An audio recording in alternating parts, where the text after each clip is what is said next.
Keputusan bersama pelaksanaan pemilu serentak dan pilkada telah ditentukan oleh DPR RI, dalam hal ini Komisi 2 dengan pemerintah.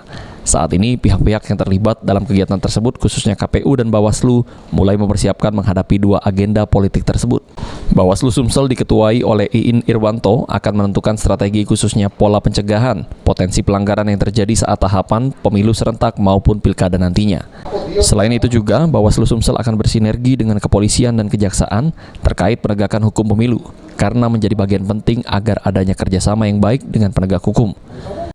Strategi atau pola pencegahan terhadap dugaan pelanggaran ataupun potensi pelanggaran yang sangat mungkin terjadi pada masa tahapan pemilu dan pilkada nanti. Kemudian kami juga akan bersinergis dengan kepolisian dan kejaksaan terkait penegakan hukum pemilu. Ini menurut kami bagian penting agar adanya persepsi dan kerjasama yang baik. Selain itu juga, Bawaslu Sumsel akan melakukan pertemuan dengan elemen masyarakat agar dapat mendukung pengawasan dalam pelaksanaan pemilu serentak serta pilkada pada tahun 2024 mendatang. Firman Hidayat, PAL TV.